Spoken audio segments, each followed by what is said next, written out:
සියලු දෙනාම ආදරයෙන් පිළිගන්නවා අපේ For You Cinema YouTube channel එකට. ඉතින් අද අපි අරගෙන එන්නේ 1989 ක්‍රිෂ්කින්දාල්පූර් නගරයේ සිදු වූ අමානුෂික අති භයානක සයපුද්ගල ඝාතනයක් මූලික කරගනිමින් නිර්මාණය වූ අති භයානක සුපිරි ගණය හොර මූවී එකක් එක්ක.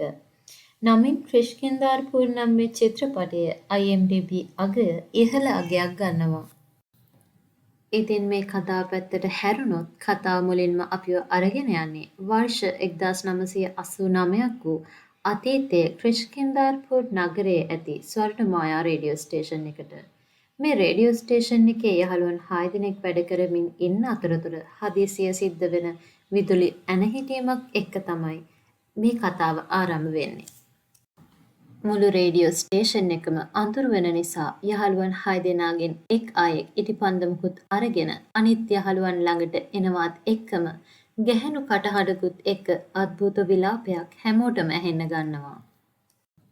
ඉතින් මේ යහළුවන් 6 දෙනාගෙන් 5 දෙනෙක් ඒ හඬ ඇහෙන පැත්තට හොයාගෙන යද්දී එයාලගේ වේලු කියන යහළුවා උඩුම් මහලේ නතර වෙලා ඉන්න තීරණය කරනවා. ඉතින් අනිත් යහළුවන් 5 දෙනා අද්භූත කටහඬ ඇහෙන පැත්තට හොයාගෙන පහළ මහලේ ඇති කාමරයට යනවත් එක්කම වේලුගේ කෑගැසීමත් එක්ක ඔහුගේ මල සිරුර උඩු මහලේ සිට පහළ මහලයට වැටෙනවා. මෙච්චර වෙලාවක් විසන්ධි වෙලා තිබ්බ රේඩියෝ එක වැඩ කරන්න පටන් අරන් අර අද්භූත කටහඬ ඒ හරහා කියා සිටින්නේ මේ යහළුවන් සියලු දෙනාගේම ජීවිතය අදින් අවසන් බවයි. මේ යහළුවන් සියලු දෙනා බය වෙලා බලන් ඉන්නවත් එක්කම විකෘති රූපයක් තියෙන කුඩා කෘමියෙක් මොවුන් දෙසට පැමිණෙනවත් එක්කම සියලු දෙනාම අද්භූත ලෙස ඝාතනයට පත් වෙනවා. අමුතු ආකාරයේ හැඩයකට තමයි මේ මල සිරුරු සියල්ල හසුරලා තියෙන්නේ. ඉතින් ඒ බිහිසුණු අතීත කතාව අවසන් වෙනවත් සමග අපි ආයෙත් එකතු වෙන්නේ වර්තමානයේ දුම්රිය රියදුරන් දෙදෙනෙකුගේ කතාවට. තේ එකක් බිබී ඉන්න මුරුගේස් සහ ආත්‍රේයා කියන මේ දුම්රිය රියදුරන් දෙදෙනාට හම්බ වෙන්නේ ක්‍රිෂ්කින්දාල්පූර් ගමේ ගෝස්ට් එකක් සම්බන්ධ ලීෆ්ලට් එකක්. ඉතින් මෙතනින් ආත්‍රේයාගේ බලවත් කැමැත්ත මත ඔහු මුරුගේස් සමග එකතු වී මේ ගෝස්ට් එක යෑමට පිටත් වෙනවා. ඒ අතර අපිට කතාවේ තවත් පැත්තකින් පෙන්වන්නේ ක්‍රිෂ්කින්දාල්පූර් ගමේ තියෙන දෙවියන් වෙනුවෙන් පැවැත්වෙන උත්සවයක්. මෙතනදි තමයි අපිට කතාවේ ප්‍රධාන නිළිය මෛත්‍රියව පෙන්වන්නේ. මේ වෙලාවේ මෛත්‍රී සහ තවත් යහළුවෙක් වෙන සුමිත් ඇවිල්ලා තියෙන්නේ පිරිසක් සමග ගෝස්ට් එකක් යාමේ බලාපොරොත්තුවෙන්. නමුත් මේ ගෝස්ට් එක එක්කන් යන තවත් සමාජිකයෙක් එනකන් තමයි මේ සියලු දෙනා බලාගෙන ඉන්නේ. මේ අතරතුර අපිට පෙන්වන්නේ දෙවියන්ගේ උත්සවයට පැමිණ සිටින කුඩා පිරිමි ළමයෙක් බැලුන් එකකට කැටපොල්ලකින් ගලක් විදින විට ඒ අසල සිටි වඳුරු මවක් කලබල වී මේ කුඩා දරුවා පසුපස හඹා යන අයුරුයි. මේ සිද්ධ වුණු සිද්ධියත් සමග මුළු පළාතම කළුවර වෙලා වඳුරන් සහ මිනිසුන් අතර ගැටුමක් ඇති වෙනවා. ඉතින් ඔන්න මේ වෙලාවේ තමයි කතාවේ ප්‍රධාන චරිතය වූ රාඝව කතාවට අවතීර්ණ වෙන්නේ. ඉතින් වඳුරන් සහ මිනිසුන් අතර ඇති වෙන ගැටුමෙන් අර අපි කලින් කිව්ව වඳුරු අම්මාගේ පැටියා ගින්නට මැදි වෙනවා.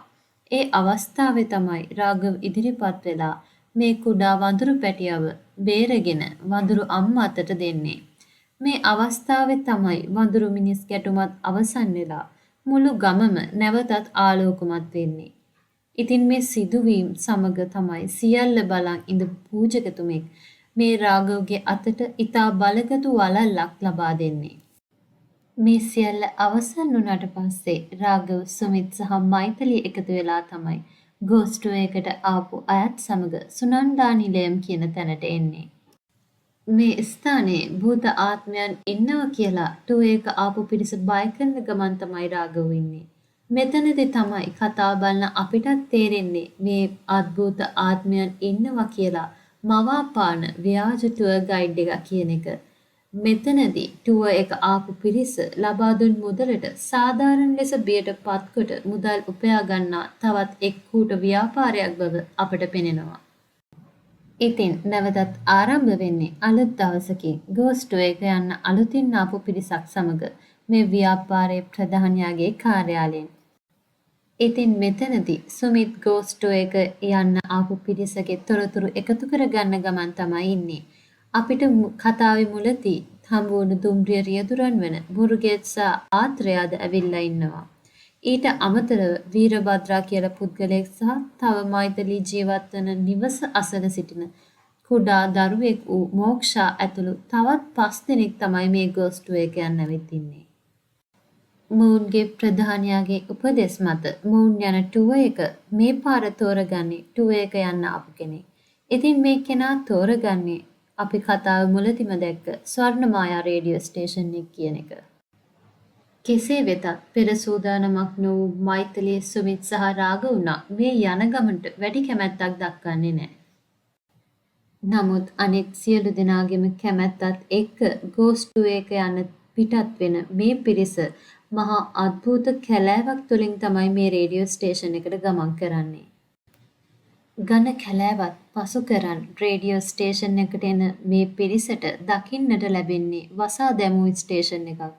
ඉතින් රාඝව විසින් එතන තිබූ ත්‍රිශූලයක් අරගෙන මේ දොර විවෘත කරනවත් එක්කම තමයි අපිට පෙන්වන්නේ වියරු හඬකින් යුතුව කෑ ගසන පිසාච ආත්මයක් මේ දේ නිසා ඉතා සතුටට පත්වන බව. කිසිම දෙයක් නොදන්න මේ පිරිස රේඩියෝ ස්ටේෂන් එකට යනවත් එක්කම මහා අద్භූත සිදුවීම් වලට මුහුණ දෙන්න වෙනවා. කලක් තිස්සේ පාවිච්චි නොකළ තිබූ මේ රේඩියෝ එක හැමෝගෙම කැමැත්ත අනුව රාඝවට ඕන් කරන්න සිද්ධ වෙනවා. ඒත් ඒක තමයි මේ හැමෝම කරන ලොකුම වැරැද්ද.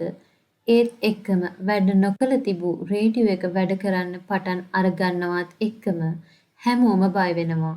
හැමෝම එළියට ගියාට පස්සේ තමයි පේන්නේ එයාලා ආව ගෝස්ට්ව වාහනේ ගිනිබත් වෙලා තියෙන විදිය. ඒත් එක්කම අద్භූත කටහඬක් කියා සිටින්නේ ස්වර්ණමායා රේඩියෝ ස්ටේෂන් එකට පැමිණි මේ සියලු දෙනාගේම ජීවිතයට හානියක් වෙන බව. ඉතින් මේ සිද්ධිදාමය මෙලෙස අවසන් වෙනවත් එක්ක මෛත්‍රී සුමිත් සහ රාඝව පිලිස්සුණු වාහනේ හදාගන්න ඇවිත් ඉන්න ගමන් මේ සිදු වූ අద్භූත සිදුවීම් ගැන කතා වෙමින් තමයි ඉන්නේ. මොවුන්ගේ මේ කතා බහ තේගෙනියන කුඩා පිරිමි ළමයෙක් අසාගෙන ඉන්නේ ඉතාම බියටපත් වෙලා.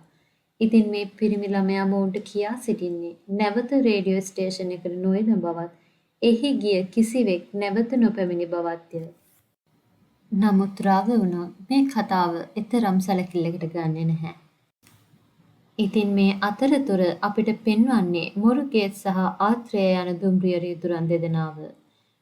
දුම්රිය ධාවනය කරන අතරතුර අඳුරු වනාන්තරයක් මැද මොවුන්ගේ දුම්රිය නතර වෙන්නේ අద్භූත කාන්තාවක් නිසා බයටපත් වෙලා.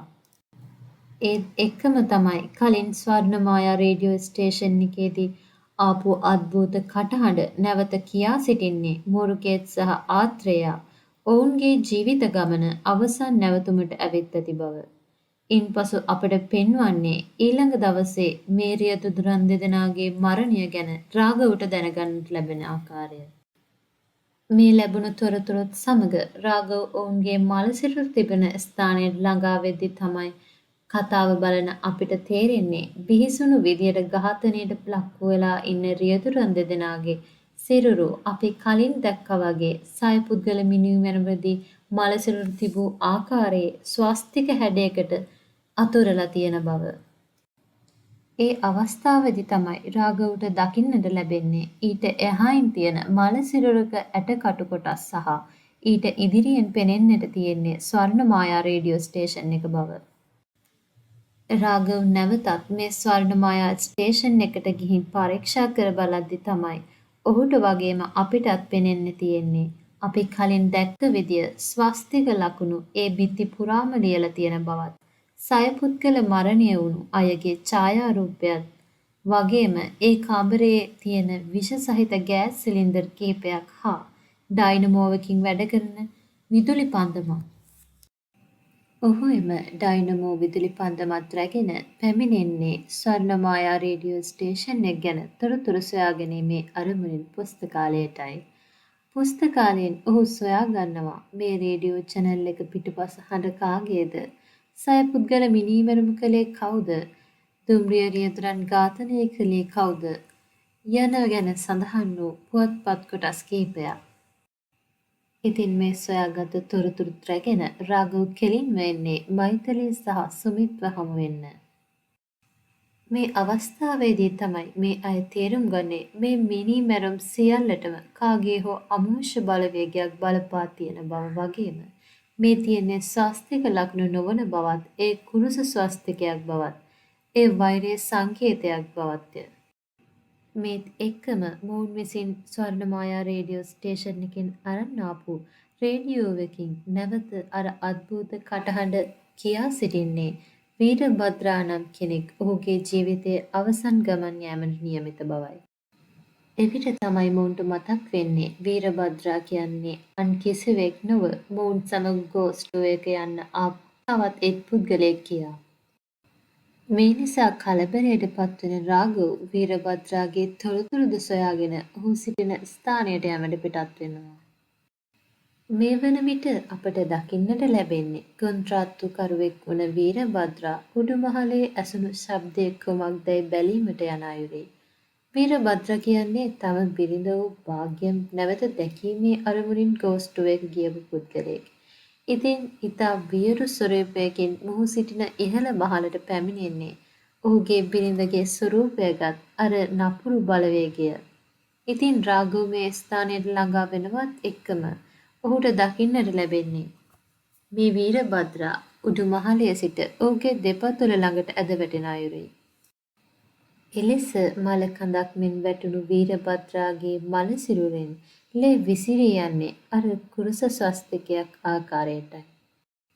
ඉතින් ඉතා බියටපත් වෙච්ච රාඝවට මේ සිද්ධියත් එක තමයි එදා තේ කඩේ වැඩ කරමින් හිටපු කුඩා පිරිමි ළමයා මතකෙට එන්නේ. ඉතින් දෙපාරක් නොසිතා ඒ පිරිමි ළමයා හොයාගෙන යන්න රාඝව තීරණය කරනවා. එලෙස යන රාඝවට දකින්නට ලැබෙන්නේ ඒ දරුවාගේ මව ඔහුට කුමක් හෝ යාග හෝමයක් කර අවසන් කරන ආකාරයයි. රාඝව මේ කාන්තාවගෙන් අසා සිටින්නේ ස්වර්ණමායා රේඩියෝ ස්ටේෂන් එක ගැන අතීත විස්තරයයි.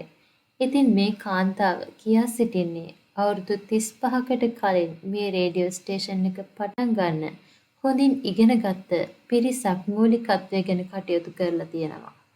ඒ රේඩියෝ එකට වේදවතී කියලා ගැහැණු ළමයෙක් තමයි හඬ දීලා තියෙන්නේ. නමුත් එක් දිනයකදී එම රේඩියෝ ස්ටේෂන් එක ආරම්භ කිරීමට මූලිකත්වය දක්වපු අර 6 දෙනාම අමානුෂික ලෙස ඝාතනය කර තිබ්බ බවත් දවස් කිහිපයකට පසු ඒ රේඩියෝ ස්ටේෂන් එක තුල සිදු වූ අద్භූත සිදුවීම් එක්ක ගමේ පිරිස එකතු වෙලා මේ ස්ථානය තුල විශාල පූජාවක් කරලා ස්ටේෂන් එක සදාකාලිකව වසා දැම්ම කියලා. කෙසේ වෙතත් වේදවතීට සිදු වූ දෙයක් හෝ සයපුද්ගල මරණයට හේතුවද රාඝවට මේ වෙලාවේදී නම් දැනගන්න හම්බෙන්නේ නැහැ. ඉන් නොනවතින රාඝව සොයාගන්නේ 1989 දී වේදවතී නම් තරුණ ගැහැණු ළමයා සියදිවි නසාගෙන ඇති බවයි. පසුව මෛත්‍රී සුමිත් වගේම රාඝව ගෝස්ටුවේක යන වෙලාවේ ස්ටේෂන් එකට ඇතුල් වෙන වීඩියෝ එක බලද්දී තමයි මොවුන්ට පැහැදිලි වෙන්නේ මේ සියලු මරණයන් සිද්ධ වෙන්නේ ස්ටේෂන් එක තුළට ගිය පිළිවෙලට බව. මේ නිසා කිසිවක් කිරීමට නොහැකිව බයටපත් වෙච්ච මේ තුන්දෙනා ඔවුන් සමග ගෝස්ටුවේකට සහභාගී වෙච්ච පිරිසගෙන් අద్භූත බලවේගයේ ඊළඟ ගොදුර විහාරියයි සිතනවා. මොවුන් තීරණය කරන්නේ ටූ එක ගියපු සියලු දෙනා සහ ඔවුන් ස්වර්ණමායා ස්ටේෂන් එකෙන් අරගෙන ආපු සියල්ලද රැගෙන එකම සුරක්ෂිත ස්ථානයකට එකතු කරගන්න එකයි. ටූ එක ගියපු සියලු දෙනාව එකතු කර ගැනීමේ අරමුණින් සුමිත් සහ මෛත්‍රී පිටත්ව ගියත් රාඝවට ආයෙත් මතකයට එන්නේ ගෝස්ට් ටූ එක ගියපු මෝක්ෂා වීඩියෝ තුල පෙනෙන්නට නැත්තේ ඇයිදයි කියා. ඒ වන විට තමයි රාඝවට වගේම කතා බලන අපිටත් තේරෙන්නේ ඊළඟ ගොදුර විහාරේ නොව ඒ මෝක්ෂා බව. මේ අතරතුරේ අපිට පෙන්වන්නේ මධ්‍යම රාත්‍රියේ නිින්දෙන් අවදි වූ මෝක්ෂා බියටපත් වී මරණය කරා ලං වෙන ආකාරයයි. අද්භූත බලවේගය මෝක්ෂාගේ ගෙල සිර කරමින් ඇයව මරණයට ඇදගෙන යන අයුරු දැක බියට පත්වෙන රාඝව ඉක්මනින් ක්‍රියාත්මක වෙලා මෝක්ෂාගේ කාමරයට දොරත් කඩාගෙන ගිහින් මේ පුංචි මෝක්ෂාව බේරගන්නවා. මේ නිසා රාඝව මේ භූත ආත්මයත් එක්ක නොසෑහෙන්න ලෙස කේන්ති ගන්නවා. රාඝවට මෝක්ෂාගෙන් දැනගන්නට ලැබෙන්නේ ඒ විරූපී ආත්මය කවුද යන වග. ඒ මෝක්ෂා රේඩියෝ ස්ටේෂන් එකකින් ගෙනාපු පසුම්බියේ ඇති ඡායාරූපයත් පෙන්වනවත් එක්ක. රාඝව මෝක්ෂාවත් රැගෙන මෛත්‍රීටත් කියන්නේ ටූර් එක ගියපු සියලු දෙනාව රැගෙන රේඩියෝ ස්ටේෂන් එකට නැවතෙන ලෙසයි. රේඩියෝ ස්ටේෂන් එකට යන මේ සියලු දෙනා ඔවුන් රේඩියෝ ස්ටේෂන් එකෙන් ගෙනියපු සියල්ල රාඝව විසින් ගෙනි තියනවත් එක්කම මේ නපුරු ආත්මය සමග නොසෑහෙන තරහකින් ඉන්න මේ රාඝව ආත්මයට අභියෝග කරනවා ඔවුන් ඉදිරියට පැමිණෙන්න කියා. රාඝවගේ අපහාස කිරීම වලට තරහගත් නපුරු ආත්මයේ গুপ্ত ස්වරූපයෙන් ඔවුන් ඉදිරියට ඇවිත් රාඝවට අනතුරු වගවෙනවා. ඊළඟ ගොදුර වෙන කවුරුත් නොව රාඝව බව. ඇත්තටම කතා බලන අපට තේරෙනවා රාඝවට ඇත්තටම අවශ්‍ය වුණේ නපුරු බලවේගයේ අවධානය වෙනස් කිරීමයි. ඉතින් මේ සිදුවීම අවසන් වෙනවත් සමග අපට පෙන්වන්නේ රාඝව සහ යහළුවන් දෙදෙනා වන මෛත්‍රී හා සුමිත් මීළඟට යන්නේ පොලිස් ස්ථානයටයි කියලා. මොවුන්ට අවශ්‍ය වෙන්නේ ස්වර්ණමායා රේඩියෝ ස්ටේෂන් එක තුළ සිදු වූ සය පුද්ගල ඝාතනයේ කේස් ඩීටේල්ස් ලබා ගැනීමයි. ඒ නම අහනවත් එක්කම බියට පත්වෙන පොලිස්පතිතුමා කැමති වෙනවා ඔවුන්ට අවශ්‍ය තොරතුරු ලබා දෙන්න. මොවුන්ට අවශ්‍ය කේස් ෆයිල් එක දෙන්න. ඒ අතරතුරේදී පොලිස්පතිතුමා කියා සිටින්නේ වේදවතී සියදිවි නසා ගන්න දවස් කිහිපයකට කලින් වේදවතී පොලිස් ස්ථානයට ඇවිත් පැමිණිල්ලක් දැමූ බවත්.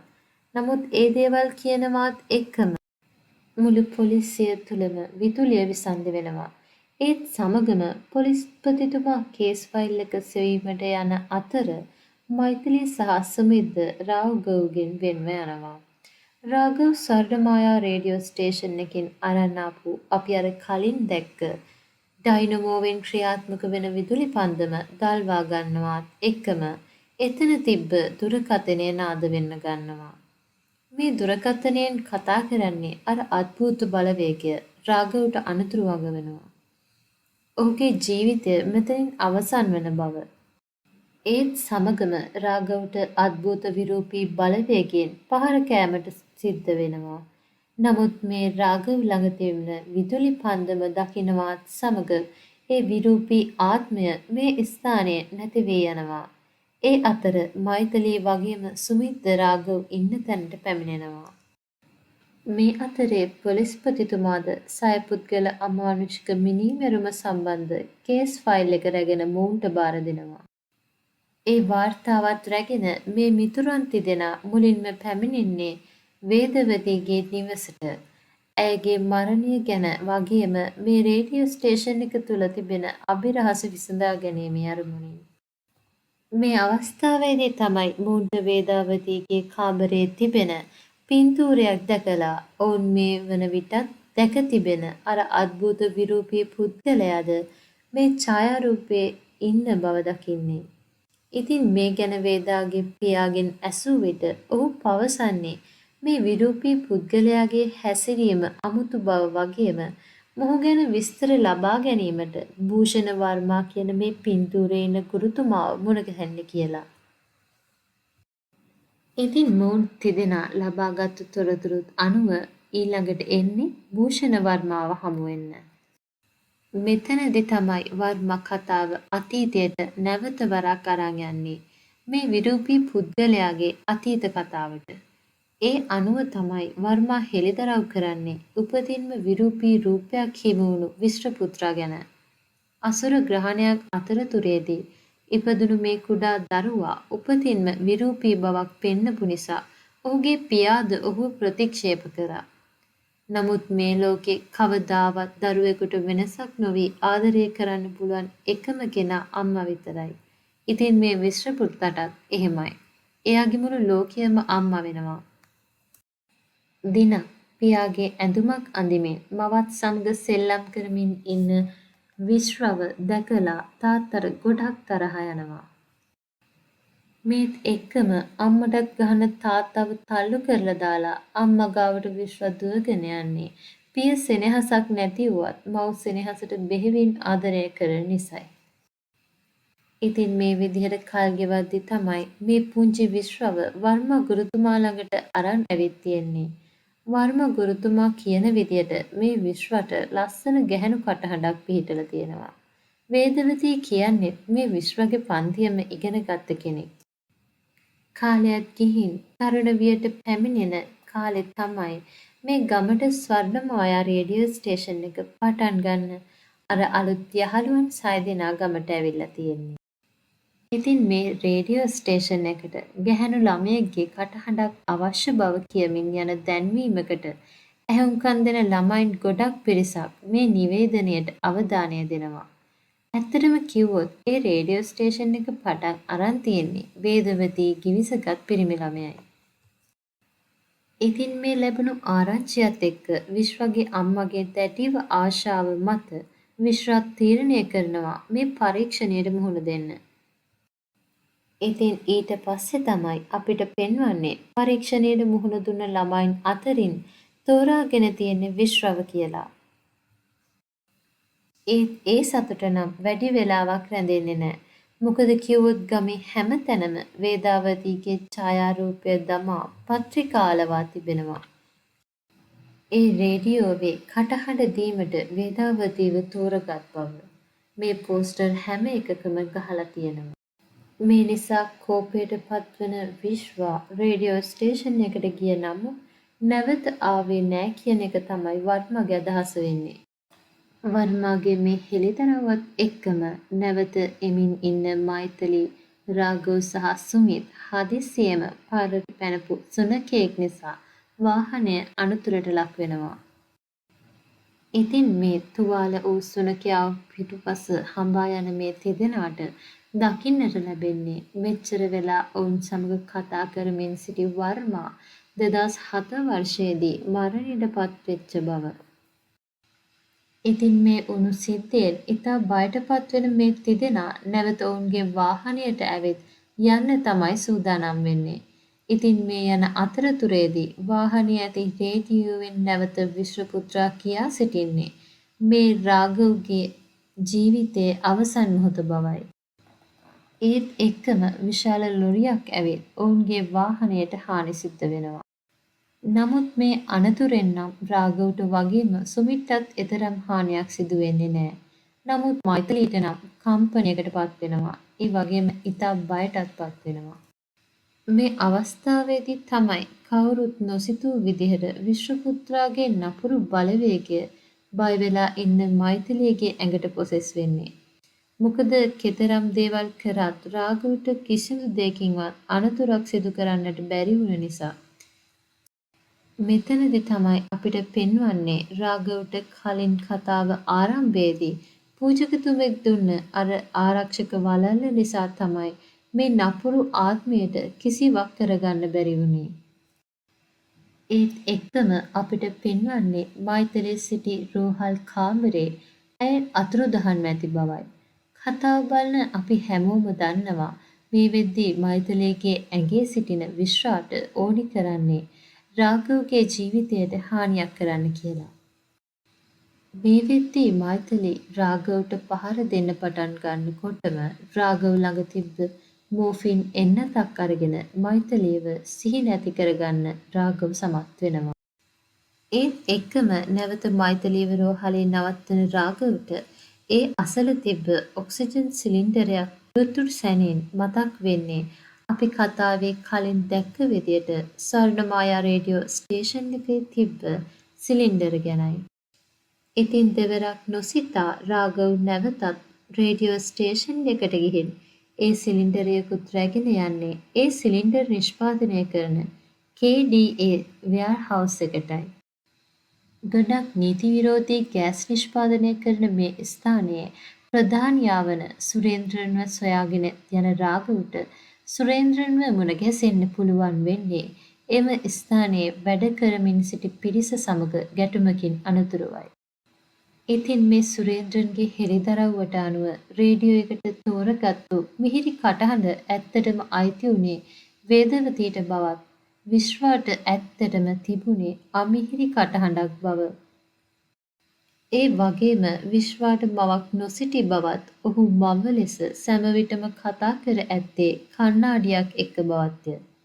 ඔහු පණමෙන් ආදරය කර මවගේ එකම ආශාව විදිහට ඔහු දැක්කේ රේඩියෝ ස්ටේෂන් එකේ හඬ ලබා දීමයි.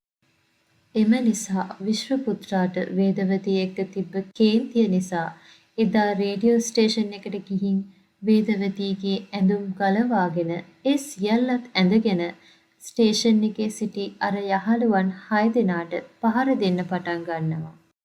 මේ සටනේ අවසානය වන්නේ විශ්වාව කාමරයකට දමා ගැටගසා ඔහුගේ මුහුණට අර කතාවේ කලින් අපි දැක්ක ඩයිනමෝය විදුලි පන්දම මුහුණට එන අයුරින් සකසා එම කාමරය තුළට විෂ වායුන්ද නිදහස් කොට නොනිදා විඳවන අවාසනාවන්ත මරණයක් විශ්වාට උදා කර දෙන එකයි. ඒ අතරතුර තමයි දැනගන්නට ලැබෙන්නේ ඒ සිද්ධිය අතරතුර වේදවතී එදා විශ්වාගෙන් බේරෙන්න නිරවතින් දුවමින් තමන්ගේ නිවසට යෑමට සිදු වූ බව. ඒ නිසා සිදු වූ ලැජ්ජාව දරා ගැනීමට නොහැකිව තමයි වේදාවතී සියදිවි නසාගෙන තියෙන්නේ. ඉතින් කාමරයක සිරවී සිටි විශ්වා දවස් කිහිපයක් නිදි නොරදා ජීවිතක්ෂයට පත් වෙනවා. යහළුවන් 6 දෙනා එකතු වී මේ විශ්වාගේ මල සිරුර වල දමන්නේ කතාවේ අපි දැක්ක දුම්රිය රියදුරන්ගේ මරණයට පත් වූ ස්ථානය අසලමයි. ඉතා ක්‍රෝධයකින් මරණයට පත් වූ මේ විශ්වපුත්‍රාගේ නපුරු ආත්මය යහළුවන් සියලු දෙනාව අමානුෂික මරණයකට පත් කළ ඇති බව මෙයින් හෙළිදරව් වෙනවා. මේ අනුව සුරේන්ද්‍රන්ගේද උදව් ඇතිව කලකට පෙර එම රේඩියෝ ස්ටේෂන් එකට යාග හෝම පවත්වලා ඒ ආත්මය නතර කරපු ස්වාමිතුමාව හමු වෙන්න රාඝව සමත් වෙනවා. ඉතින් මේ ස්වාමිතුමාගේ අදහස වෙන්නේ පලි ගැනීමකින් මැරුණු මේ නපුරු ආත්මය ඔහුගේ පලි ගැනීම ඉෂ්ට කරගත්ත නමුත් ඔහු තම පණමෙන් ආදරය කළ අම්මාව එහෙමත් නැත්නම් අර අපි කලින් දැක්ක කණ්ණාඩිය රේඩියෝ ස්ටේෂන් එක තුල තවමත් තියෙන බවයි. ඇත්තටම මෙතනදී තමයි අපිට පෙන්වන්නේ මේ නපුරු බලවේගයට රාඝව ඇතුළු ගෝස්ටුවයකට ගියපු සියල්ලන් සමග ඇති වෛරය කුමක්ද කියලා. මොවුන් මේ ගෝස්ටුවයක ගියපු වෙලේ නොදැනුවත්කමින් මේ සියලු දෙනා විසින් මේ කණ්ණාඩිය විනාශ කරලා තියෙනවා. ඉතින් විශ්වට මේ කණ්ඩායමත් සමග තියෙන වෛරයට හේතුව තමයි ඒ. ස්වාමිතුමාගේද උපදෙස් අනුව මේ කුරිරු ආත්මය නවත්වන්න නම් මේ නපුරු ආත්මය මේ ලෝකෙන් පළවා හරින්න ඕනේ. ඒකට මේ ආත්මයට මේ ලෝකය තුළ ඇති මතක සටහන් ඔහු පාවිච්චි කරපු සියලු දේ වගේම ඔහුගේ අස්ථි කොටසුත් පුළුස්සා දමන්න ඕනේ කියලා තමයි ස්වාමිතුමා පවසලා සිටින්නේ. ඒ අනුව පිටත්වන රාඝව සුරේන්ද්‍රන් වගේම සුමිත් මේ කියන සියල්ලම රැගෙන ඒමට පිටත් වෙනවා. විශ්වපුත්‍රාගේ මායාවන්ට හසු නොවී ඔහුට අදාළ සියලුම වස්තුන් එකතු කර ගැනීමට මේ තිදෙනා සමත් වෙනවා. නමුත් විශ්වා නිතර පැලඳගෙන සිටි සුරය මොවුන්ට සොයා ගන්නට නොහැකි වෙනවා. නමුත් සොයාගත් සියලු දේවල්ද රැගෙන රාඝව එන්නේ මෛත්‍රී ඇතුළු ස්වාමිවරුන් ඉන්න ස්ථානයට. මේ අතරතුරේදී විශ්වාට අයිති සියලු දේ ගිනි තැබීමට නොහැකි වෙන නිසා මෛත්‍රීව එහෙමත් නැත්නම් විශ්වාව ස්වාමිවරුන්ට පාලනය කරගන්න බැරි වෙනවා. මෛත්‍රී මේ රැස් වෙලා ඉන්න සියලු දෙනාට පහර දෙනවා. ඒ අවස්ථාවේදී මෛත්‍රී රාඝවට පහර දීමට යෑමේදී රාඝව අතේ අර බලගතු ආරක්ෂක වළල්ලට මෛත්‍රී බයටපත් වෙනවා. ඒක අවස්ථාවක් කරගන්න මේ රාඝව මෛත්‍රීට ඒ වළල්ල දමා විශ්වපුත්‍රා තමන්ගේ ඇඟට තුලට පොසෙස් කරගන්නවා. මේ අවස්ථාවේදී තමයි රාඝවට මතක් වෙන්නේ විශ්වාගේ සුරය ඇති ස්ථානය. රාඝව මනසින් විශ්වා සමග සටන් කරන අතරේදී මෛත්‍රියට ඒ සුරය ඇති තැන කියනවා.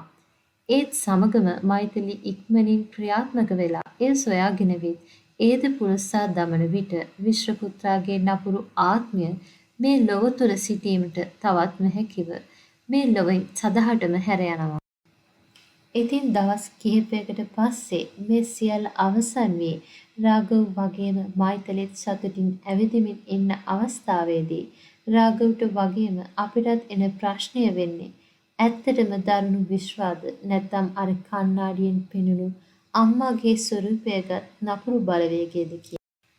බලන අපිටත් ප්‍රශ්නයක් ඉතුරු කරමින් ඔන්න ඔහොම තමයි 2025 අති භයානක කතාවක් වෙච්ච ක්‍රිෂ්කින්දා පොර් මූවි එක ඉවර වෙන්නේ.